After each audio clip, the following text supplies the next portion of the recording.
O nosso tema de hoje é suicídio moral. A gente vai falar um pouquinho sobre os excessos. É um tema bastante complexo, bastante difícil, então nós rogamos a espiritualidade amiga que esteja conosco, nos protegendo nos pensamentos e nas vibrações também que a gente vai emitir para aqueles irmãozinhos que a gente sabe que a espiritualidade traz para que também possam fazer as suas percepções, as suas observações e ter também o seu aprendizado.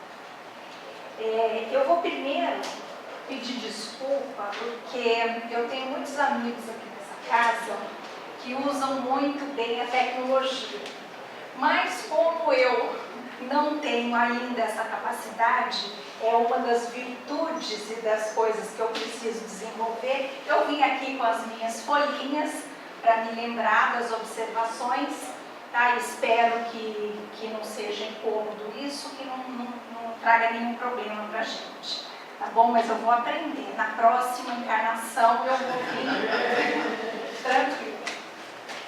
Bom, vamos lá então. Eu acredito aqui que todos nós, ou a maioria de nós, já tenha ou lido o livro Nosso Lar, ou pelo menos visto o filme, quem ainda não teve a oportunidade de ler o livro, né? E nesse livro, nessa história, tem um espírito chamado André Luiz, que desencarnou e através da psicografia de Chico Xavier, ele trouxe então a sua história e a história da vida dele no mundo espiritual. E quando ele chega lá, ele é considerado um suicida, mesmo não tendo realizado o suicídio propriamente dito, né? Ele foi considerado um suicida porque ele era um médico que acabou tendo alguns desregramentos, ele tinha todo um conhecimento e ele se perdeu em alguns vícios, fumando, comendo, indo para o lado da sexolatria, que acabou degenerando o seu corpo físico e, consequentemente, o seu corpo espiritual. E aí a gente sabe que ele acordou no umbral, né? A maioria aqui já teve oportunidade, já conhece a história? Então tá. Então, partindo daí,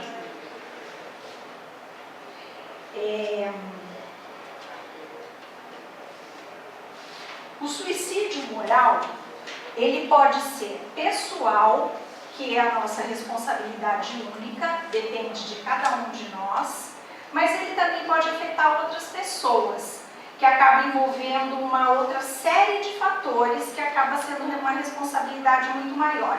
Então, se eu tenho um vício que provoca em mim uma dor, um sofrimento, alguma consequência que eu vou ter que arcar com isso depois, já é difícil, e nós sabemos que não é castigo de Deus, né? São aprendizados que nós temos aqui na Terra e a gente precisa dar conta disso, precisa resolver isso. Imagina se a gente faz, então, para nós e para outras pessoas, envolvendo outras pessoas. Então, esse compromisso acaba sendo muito maior. Suicídio ou autocídio, do latim, sui, ou do grego autos, significa próprio, e do latim caedare ou sedium, que significa matar. Então, seria matar a si próprio. O suicídio é matar a si próprio. Se nós fôssemos pegar apenas a palavra suicídio somente, nós teríamos a definição, então, de atentar contra a própria vida. Só que nesse estudo nosso, nessa reflexão de hoje que nós vamos fazer, a gente tem mais uma palavrinha, que é moral. E então nós vamos fazer algumas observações em relação a isso, tá? A moral, ela significa uma questão ética de fazer a coisa certa. E como que a gente sabe se a gente vai fazer certo ou vai fazer errado? Onde está escrito a lei de Deus? Na nossa consciência. Então, todo mundo sabe o que é certo ou o que é errado, mesmo que não façamos, não é? Então, moral tem ligação direta com o espírito e não apenas com o corpo físico. No Livro dos Espíritos, na questão 952, é interessante que quando a gente pega o Livro dos Espíritos, ou quando a gente faz alguns estudos, alguma coisa, a gente fala muito de suicídio, mas geralmente a gente não fala de suicídio moral. E no Livro dos Espíritos a gente encontra essa palavra, suicídio moral. Então vamos lá ver o que Kardec diz a respeito disso.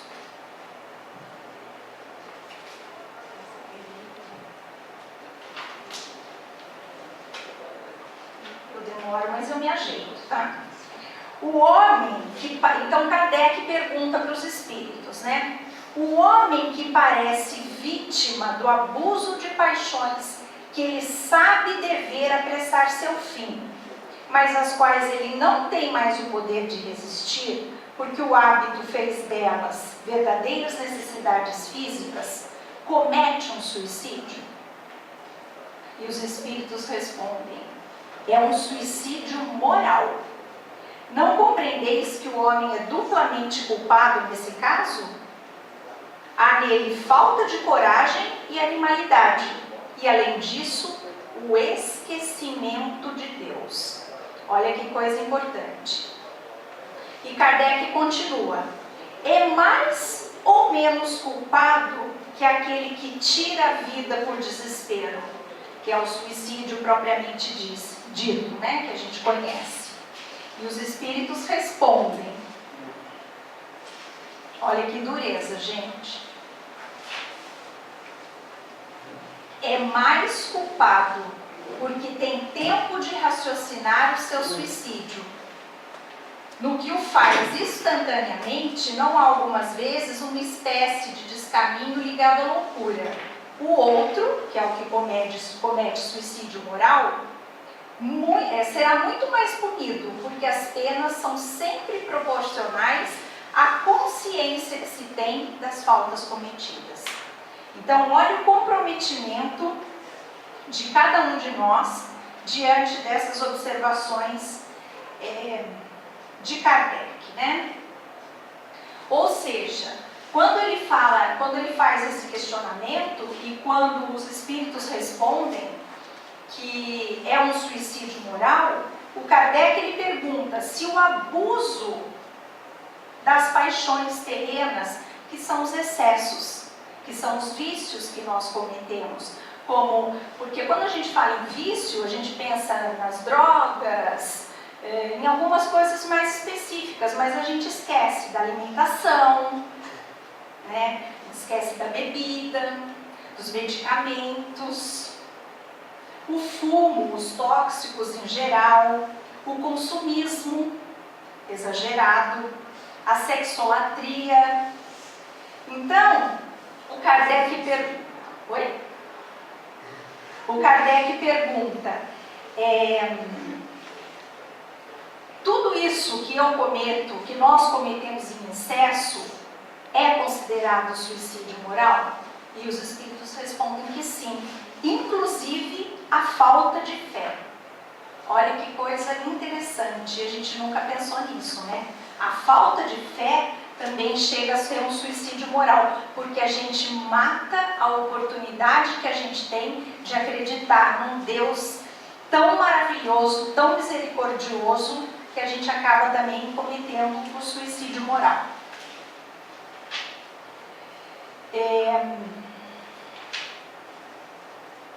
Então, pessoal, esse tema, ele está muito ligado ao nosso dia a dia. Embora a gente possa ficar pensando, mas eu nunca tentei o suicídio, né? E ele está realmente, esse suicídio moral ligado ao nosso dia a dia. Todos os dias nós acabamos realizando um tipo de suicídio moral, com a variedade de comportamentos infelizes que se transformam em excesso de toda a ordem na nossa vida. São os vícios morais. Então, o ciúme, a inveja, a calúnia, a maledicência, o melindre, o orgulho e o egoísmo, que são a chave de todos os outros. E principalmente o que a gente tem vivido muito no nosso tempo agora, a indiferença moral. Né? Ou seja, esses vícios nos matam um pouquinho a cada dia, porque nós matamos a nossa oportunidade de transformação, que trarão consequências no futuro, né? A gente sabe que tem a lei de causa e efeito. Tudo que a gente faz de errado, a gente tem que assumir as consequências depois.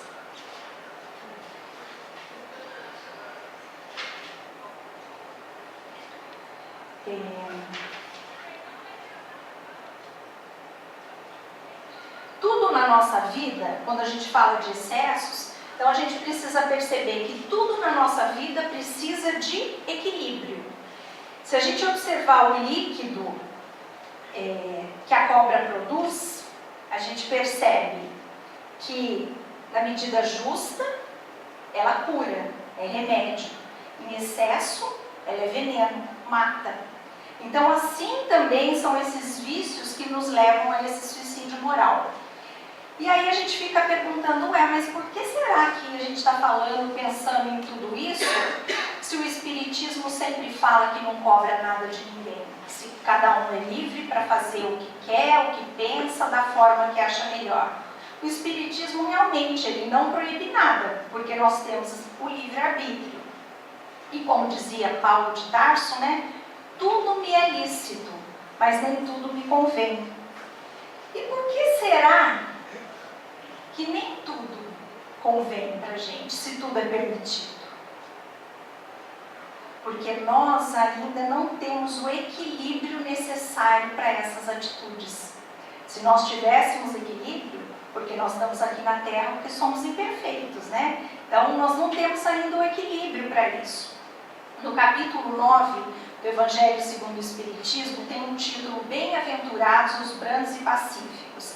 E tem um item que fala de obediência e resignação, em que Kardec faz uma radiografia do momento histórico que a gente está vivendo aqui na Terra. E ele diz assim: cada época é marcada com o selo da virtude ou do vício, que tem que salvar ou perder. Ou seja, é um defeito que a gente tem que abandonar e uma virtude que a gente tem que adquirir.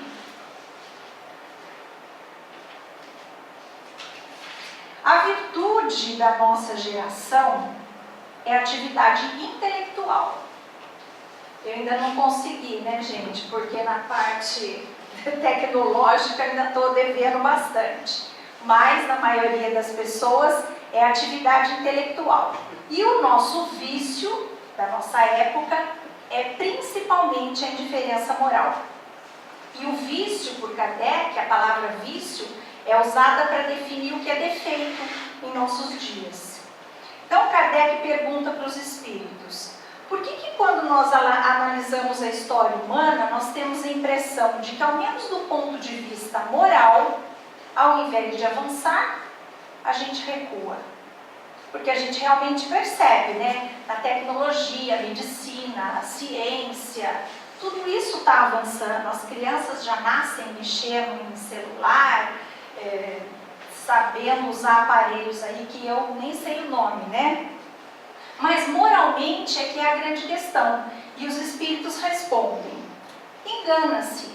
Se observares bem, verás que a humanidade avança, mas às vezes é necessário que o mal chegue ao extremo para que o homem sinta a necessidade do bem e das reformas.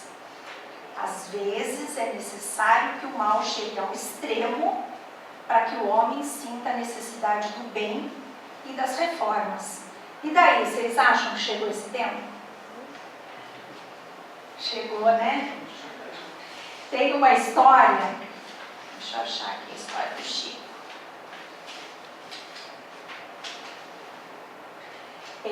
Eu não sei dizer para vocês em que obra está isso, tá? Mas é uma passagem dele, que ele diz que, conversando com Emmanuel, ele ouviu do Emmanuel que nesse período crítico de transição da Terra, muitos irmãos nossos que estavam tempos sem voltar, né, sem encarnar, teriam oportunidade de voltar e fazer então o que a gente chama de recuperação, para saber se iam poder ficar aqui na Terra ou se teriam que ir para outros planetas, para outros lugares, para continuar aprendendo, e mesmo os espíritos que precisassem ir para esses outros lugares continuariam com o amor assistido de Deus. E esses irmãos nossos, comprometidos em vários campos, especialmente no campo da sexualidade, começam a reencarnar nos anos 60. Começam a reencarnar. E Chico conta que certa vez ele estava em São Paulo, numa avenida principal lá, quando pela primeira vez ele viu uma revista pornográfica. E a reação dele foi: "Ih, chegaram". Então, e era só o começo, né? Porque daí por diante, quanta inversão de valores a gente vem tendo. E para a gente analisar essa inversão de valores, esses vícios morais que nos levam ao suicídio, vamos pegar só um traço, por exemplo, da nossa cultura, para a gente analisar a mudança dos valores. Nós precisamos lembrar, gente, que nada está fora de controle, né? Para nós está fora de controle, mas para Deus nada está fora de controle, e tudo para nós é aprendizado.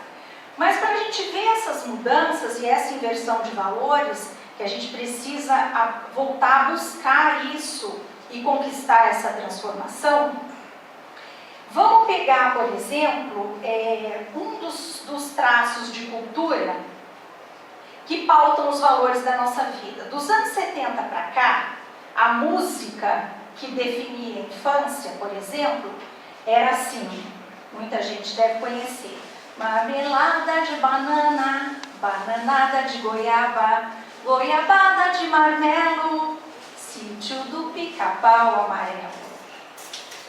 Tinha música,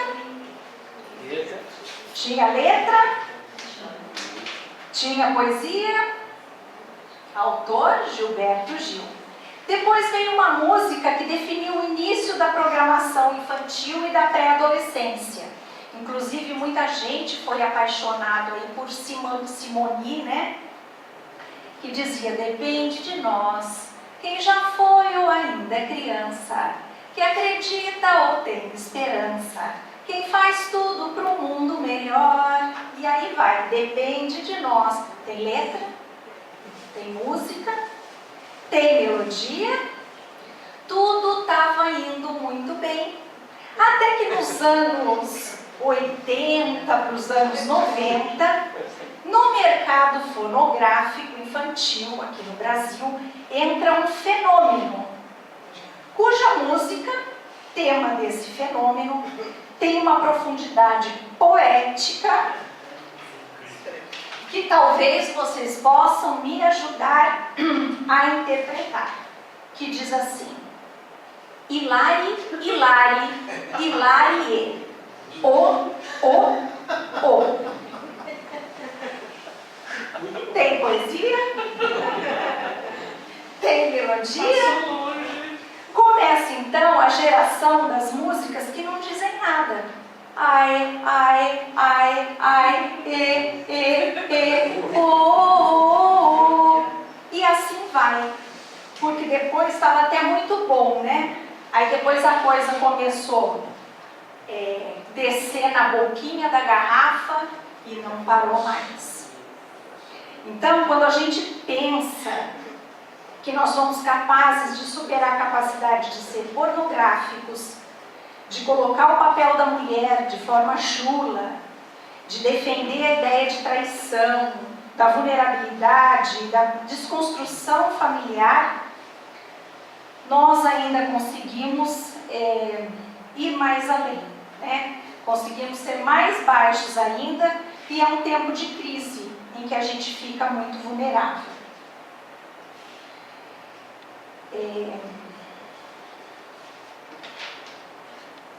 Então, para nós, parece que está tudo fora de controle, mas para Deus é um momento da nossa transformação. que é a proposta do Evangelho, porque nós somos aprendizes nesse processo evolutivo. E aqui entre nós não há perfeitos, porque senão não estaríamos aqui, né? E a gente sabe que o verdadeiro espírita é aquele perfeito, né? Que já está tudo resolvido, maravilhoso, é esse? Não, é aquele que se esforça para conter as suas más inclinações. Então a gente pode dizer, quando a gente está tentando melhorar a cada dia, que nós somos espíritas, se nós realmente estivermos tentando melhorar. Então os vícios, eles mostram as dificuldades que nós temos de lidar com o outro e de conviver com as diferenças. Nós temos dificuldade de lidar com as pessoas que pensam diferente de nós, que agem diferente de nós, que têm cultura diferente de nós, que têm opção sexual diferente da nossa. Todas as pessoas que fazem coisas do jeito que a gente acha que não é o certo, nós temos dificuldade de convivência, porque nós temos uma profunda dificuldade de estabelecer um padrão de fraternidade. Nós vamos garantir um crescimento moral e emocional quando nós desenvolvermos virtudes para substituir todos esses vícios que causam o nosso suicídio moral. E por que é difícil conter os vícios morais? Por que vocês acham que é tão difícil conter os vícios? Porque a gente falar, reconhecê-los é fácil, né? Mas por que é tão difícil conter e mudar? Porque são hábitos que nós vamos guardando através das várias vidas que nós vivemos, né? E que ainda nos comprazemos em alguns deles, né? Temos prazer Exatamente. em vivenciá-los. Porque nós gostamos e porque eles nos servem de álibi. Porque quando eu responsabilizo o outro pelos meus erros, a culpa é do outro. Aí não... está a resolução da questão. Oi? Aí está a solução da questão, a resposta. Porque o nível cultural vai elevar o nível moral. Não um se distancia do outro. Então quando a pessoa perguntou, mas a tecnologia está tão longe, tá? Porque é preciso. A pessoa estudando profundamente, como a Maia disse, eu já pensei muito nisso. O que é que acontece? Nós entramos numa era de fluidos energéticos. Dessa ninguém vai poder fugir. Essa é a resposta. Então, assim... E os prazeres, mas por que a pessoa é assim? Ela tem a consciência, ela vê, mas os prazeres é que vão atrair os fluidos que vai fazer com que ela faça. São as paixões terrenas, né? E quando bater a sua porta, dizer assim, eu estou aqui, que é a tristeza, aí ela vai começar a pensar. Desculpa. Imagina, perfeito. Nós infantilmente fazemos uma visão maniqueísta nos nossos relacionamentos. Uma visão maniqueísta é que só existe o bem e o mal. Geralmente os bons somos nós e os ruins são os outros, não é assim? O maniqueísmo ele é um dualismo, né, que se originou na Pérsia e depois ele se estendeu no Império Romano, que afirmava o conflito entre o bem e o mal. E nós também fomos criados assim, né? Nós também tivemos esses hábitos enraizados. Quando a gente assistia os desenhinhos Piu Piu e Frajola, Tom e Jerry, He-Man e Esqueleto, hoje em dia... Pica-pau, não é? Existia só o bem ou só o mal. E é essa visão maniqueísta, que só existia o bem ou o mal, é que Jesus tentava abolir, mostrando que o nosso inimigo, que para nós é inimigo, ele não é apenas dotado de defeitos.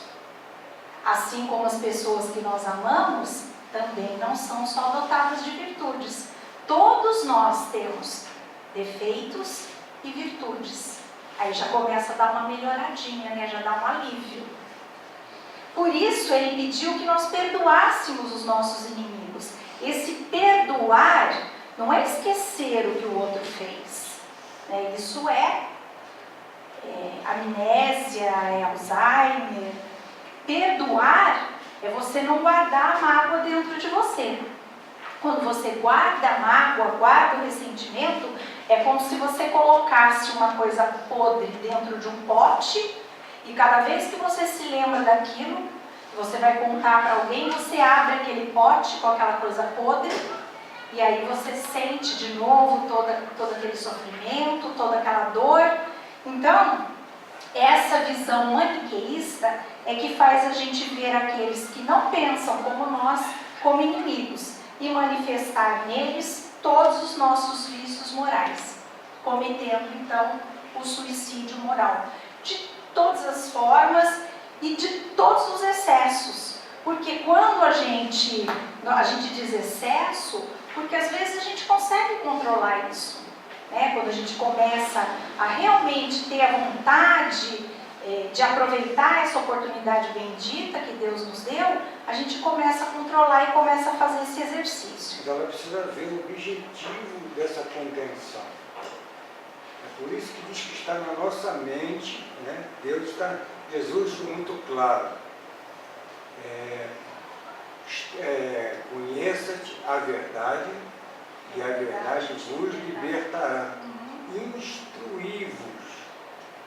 Quanto aos excessos, as pessoas, a determinado momento, observar. Opa, hoje em dia mesmo, eu só posso comer 2 bolinhos na hora do almoço, mas eu não consegui controlar, comi 6 de noite. Qual é o resultado? Não vou dormir bem. Uma dor de barriga danada. Dia não é noite, né? Então, mas tudo isso, é verdade? Mas tudo isso é exercício. Isso não é da noite para o dia, né? Treinamento. E o que eu vou falar aqui, gente, não é uma... Imagina, Nicolau. Nicolau. Tá Sem problema. Só está acrescentando, tá bom? Não é nenhuma concepção teológica, nem é uma concepção filosófica, é uma realidade que nós vamos sentir plenamente no universo. Que nós somos todos irmãos, apesar de todas as nossas diferenças. Pensa naquela pessoa que você odeia. Odeia é uma palavra feia, né? Porque eu acho que aqui ninguém talvez odeie mais ninguém. Tem aquela raivinha, mas a gente sabe que ainda existem pessoas que odeiam, né? Pense, por exemplo, em Hitler, em tudo que ele fez. Pense no político mais corrupto, que hoje em dia é difícil, né? Porque quando a gente pensa que aquele é o mais, aparece um maior ainda. Pense no assassino de um filho. E pense, Deus os ama profundamente e não vai desistir de nenhum deles, assim como Ele não vai desistir de nós. Então, o amor dele é tão grande, que Ele quer que a gente participe dessa bênção e dessa alegria que é nos considerarmos todos irmãos. Porque nós queremos mudança, não é? Mas a gente não quer mudar. A gente quer que tudo mude, mas nós não queremos mudar. Nós somos muito impacientes. As pessoas querem rapidez, não querem respeitar o fluxo da vida. Como a maré, se a gente prestar atenção, a maré ora avança, ora recua, né? Então a nossa vida também é assim. Ora a gente está alegre, brincando, extrovertido, e tem horas que é hora de recuar. É um momento de reflexão, é um momento de transformação. Então a gente precisa respeitar esse fluxo. Eu preciso definir que valores que pautam a minha vida para que eu pare de cometer, para que eu deixe de lado esses vícios e pare de cometer o suicídio moral. São exercícios diários, como a gente falou. Porque nós não somos espíritos de luz. A gente vai ser um dia, mas ainda não é. Então, é normal me irritar? É normal me irritar, é humano. Por isso que a gente está aqui na Terra. Se a gente não se irritasse ainda com nada, a gente não estaria mais aqui. Se alguém chegar aqui agora e eu não entendo muito bem esses negócios de moda, mas salto 15, que fala, aquele salto fininho, sapato de mulher, os 15. Se alguém chegasse aqui, a Cristina chegasse aqui, pisasse no meu pé com um salto Luiz 15, eu ia chegar para ela e falar assim: minha querida irmã, por gentileza, o seu salto do seu sapato está sangrando o dedão do meu pé. Você poderia ter vontade de retirá-lo? É assim que a gente fala, gente? Nunca na vida, né? Pelo menos nessa não. Então, o que a gente não pode é guardar a mágoa, né? Que eu já, como se fosse essa coisa podre que a gente guarda. Porque às vezes a gente passa uma reencarnação inteira, medindo uma relação por causa de um único evento. E nós esquecemos dos nossos defeitos e esquecemos que todos nós somos sombra e somos luz. Então eu fico a minha vida inteira falando: ai, eu gosto da Cristina, viu? Porque em 2010 a gente foi numa festa e ela pisou no meu pé. Só que a Cristina já nem usa mais o salto Luiz 15. Ela já aprendeu muita coisa, ela já ensinou muita gente e a gente continua lá, medindo um relacionamento por causa daquela situação. Então o convite de Cristo é para que a gente tenha um mínimo de coerência entre o que a gente professa e o que a gente pratica, né? E Jesus, ele deve ser o nosso modelo de comportamento e não o nosso objeto de culto. Porque agir como Jesus, às vezes a gente acontece. Se eu parar, pensar, respirar, eu falo: não, eu só vou falar rapidinho: Cristina, você está pisando no meu pé, por favor, né? Sem muita violência. Mas reagir como Jesus é que a gente precisa aprender. Tem um caso de filhos que diziam que iam pegar as coisas e levar para um centro espírita, e aí a pessoa fala: nossa, mas vamos levar, ótimo, nós vamos levar nossos travesseiros, nós vamos morar lá no centro espírita. E a pessoa fala: mas por que você pretende fazer isso? Fala: porque lá o meu pai é expositor, o meu pai é dirigente, e lá no centro ele é manso, ele é tranquilo, ele fala bonzinho com todo mundo. Então, diante de tudo que nós já erramos no passado, nós que falimos nas cruzadas, nas inquisições, matamos e humilhamos nossos irmãos, a gente tem que perceber que esse país resolveu nos receber, e sendo assim, o Brasil é um hospital. E seria muito estranho se num hospital não tivesse doentes, né? Então, se nós estamos aqui num evento cristão, falando sobre Jesus, falando sobre os ensinamentos que ele deixou, e ele disse que veio para os que estão doentes e não para os sãos, o que é essa sala? É um hospital, uma sala de espera de emergência. Tem indivíduos mais doentes, outros menos doentes. Geralmente, aqueles que trabalham ativamente no movimento espírita são os mais doentes, porque eles passam mais tempo, é o paciente que passa mais tempo no hospital, né? Geralmente ele fica na UTI. Então, enquanto espíritas, nós temos a obrigação de entender isso e desenvolver em nós a transformação necessária. E para a gente transformar, então a gente falou: poxa, falamos dos nossos vícios, reconhecemos alguns vícios. Para a nossa transformação, para transformar os vícios em virtudes, é necessário reconhecê-los e aceitá-los. Poxa, até agora eu fiz isso daqui. Eu quero melhorar realmente. Porque muitas vezes nós não reconhecemos os nossos vícios, que nos levam ao suicídio moral. O IBGE fez 4 perguntas curiosas.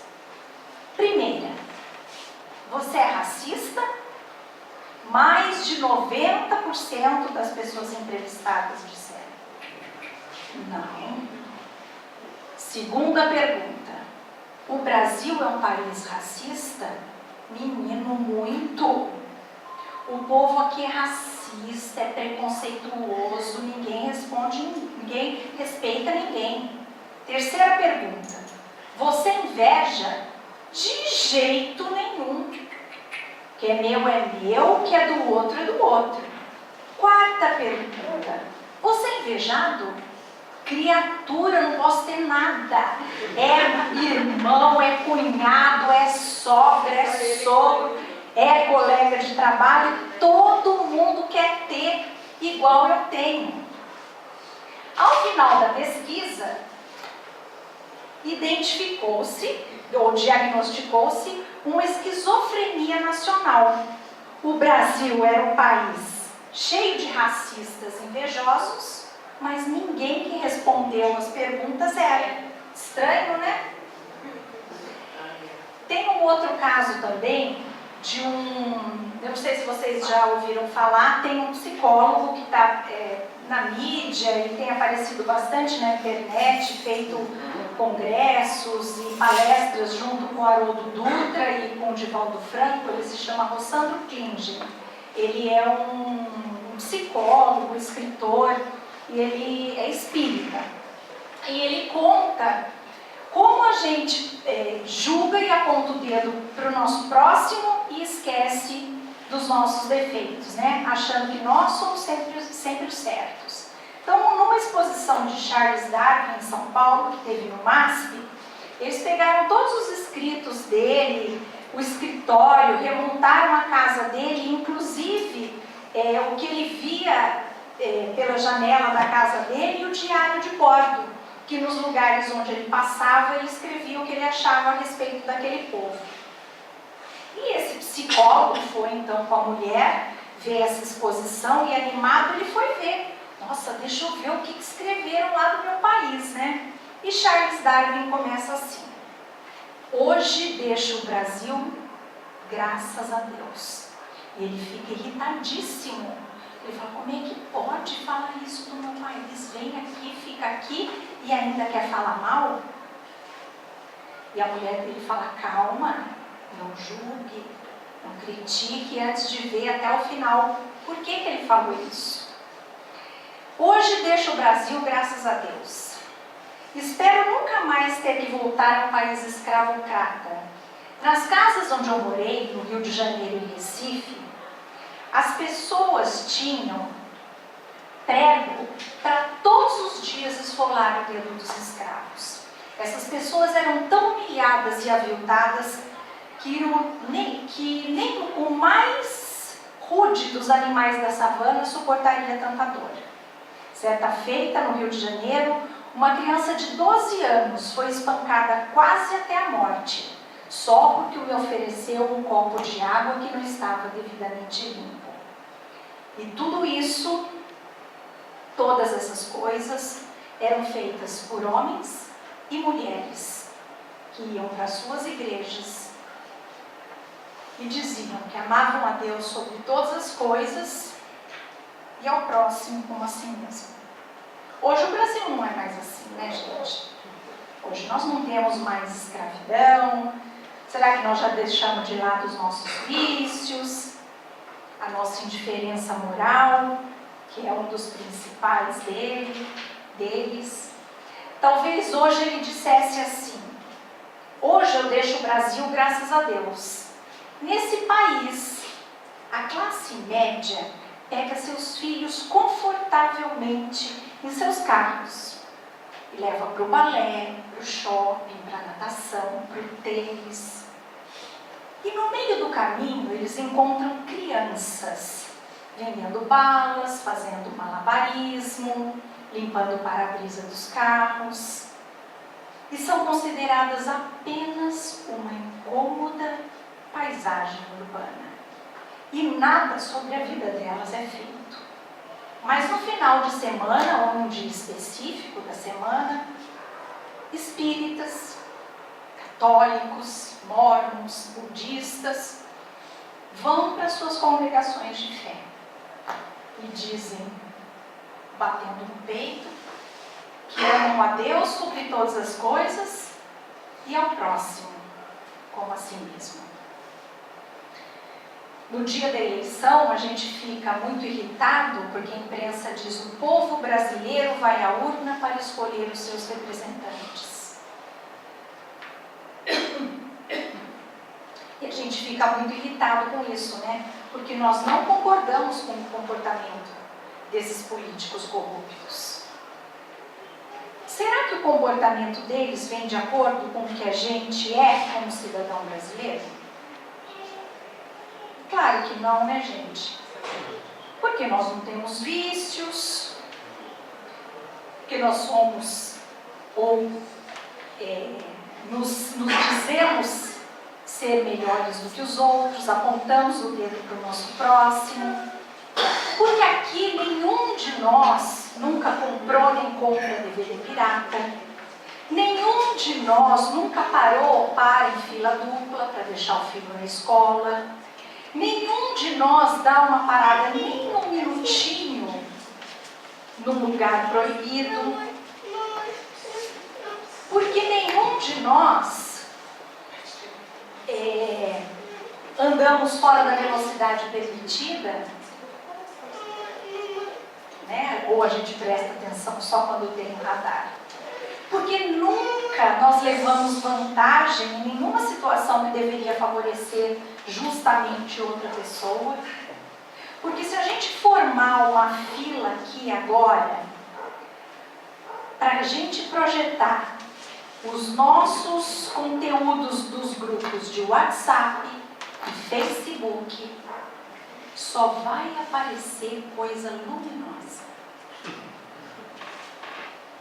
E aí, nós acusamos e julgamos o nosso irmão e jogamos as nossas pedras virtuais para atingir o irmão.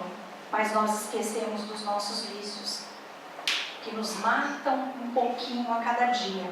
Então, a doutrina espírita, ela tem a fantástica capacidade de não criar raça de eleitos e superiores.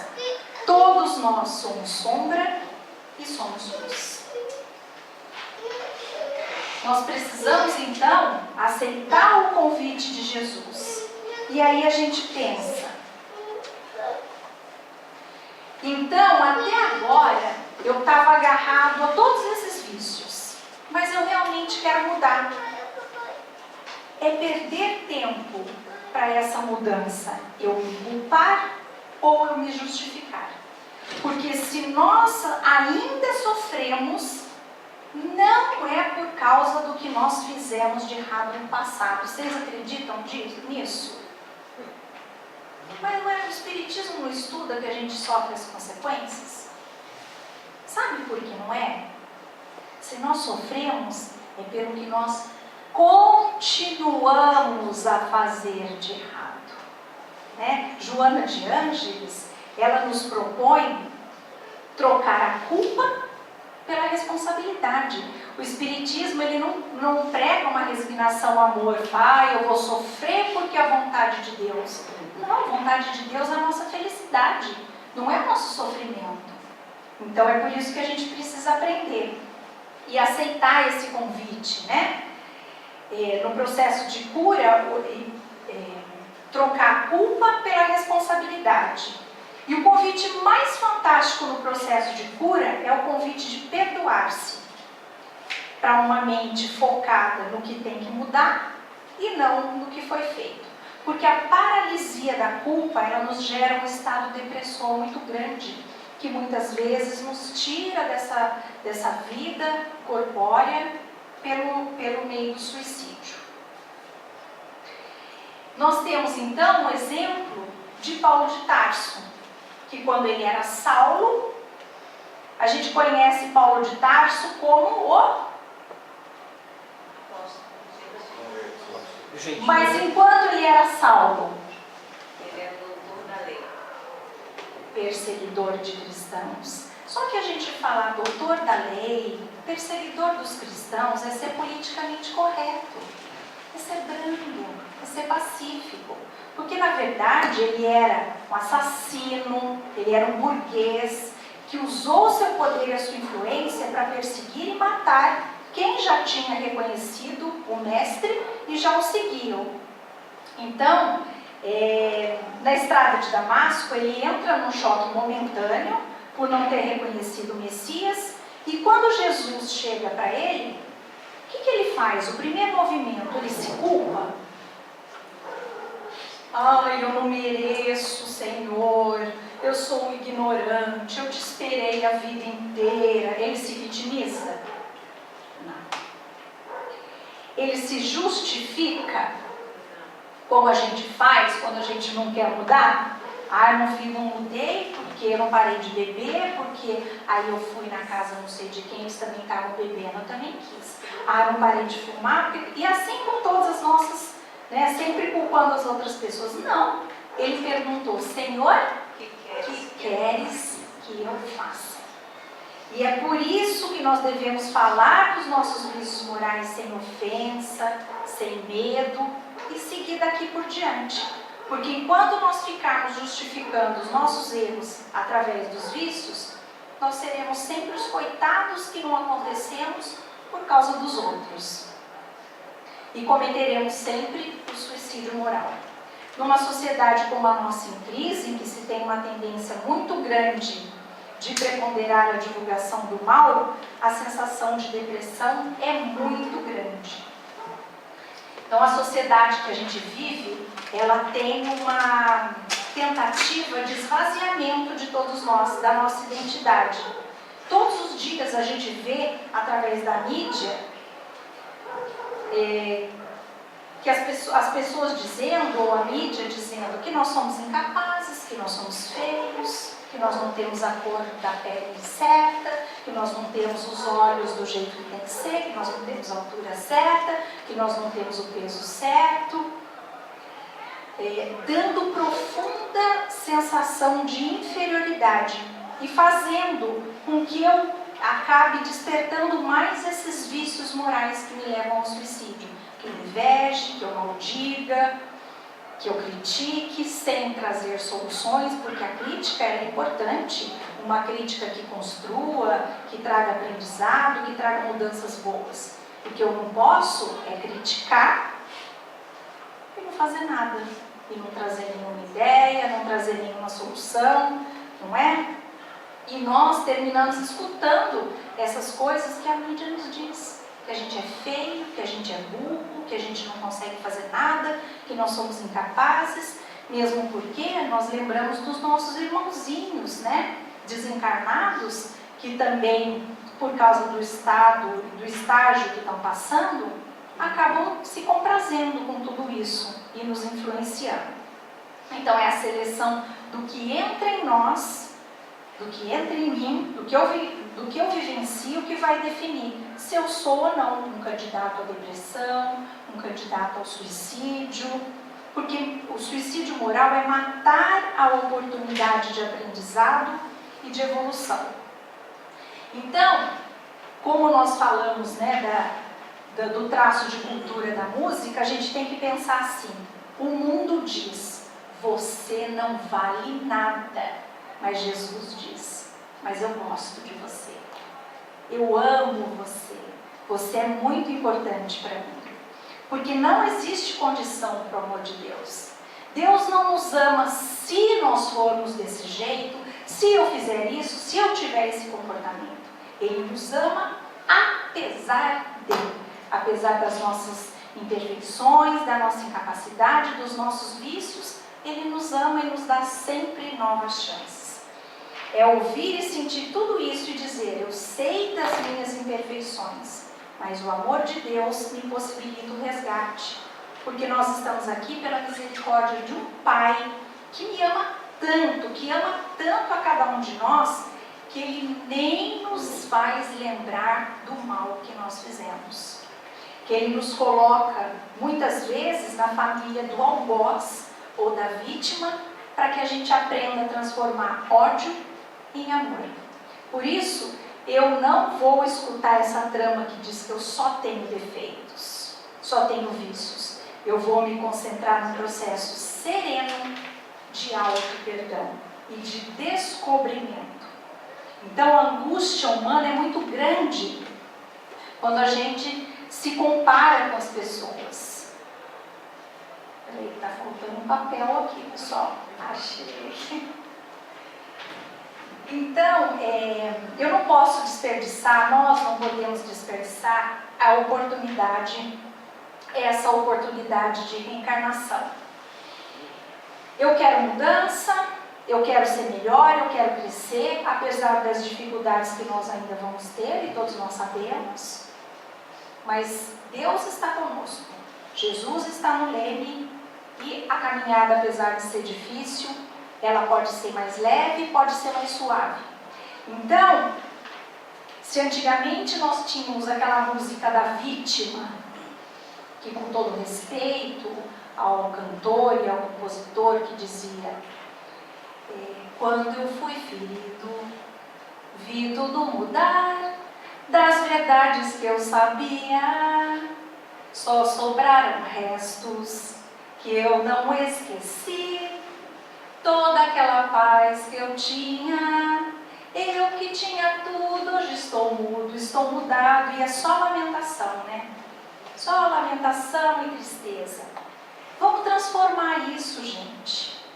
Vamos transformar, porque hoje nós somos assim, né?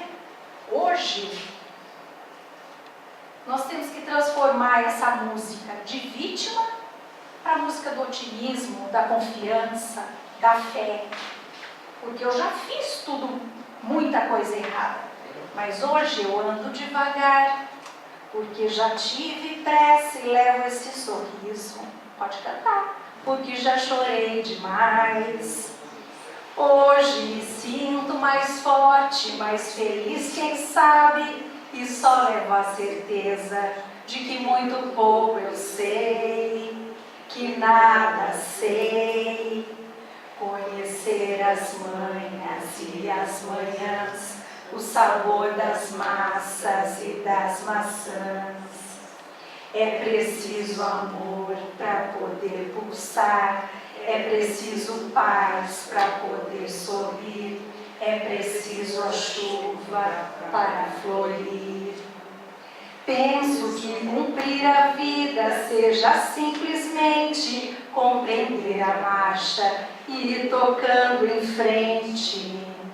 Como um velho boiadeiro tocando a boiada, eu vou tocando os dias, pela longa estrada eu vou, estrada eu sou. Conhecer as manhas e as manhãs, o sabor das massas e das maçãs. É preciso amor para poder pulsar, é preciso paz para poder sorrir, é preciso a chuva para florir.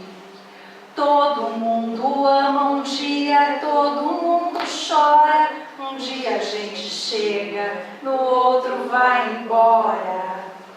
Cada um de nós compõe a sua história e cada ser em si carrega o dom de ser capaz, de ser feliz. Então, pessoal, nós não podemos delegar ao outro a tarefa de ser luz por nós e executar o perdão que nos pertence. Nós não podemos esperar a salvação que ela venha de fora, porque Jesus conta conosco para a regeneração do planeta. Muita paz e muito trabalho para todos nós.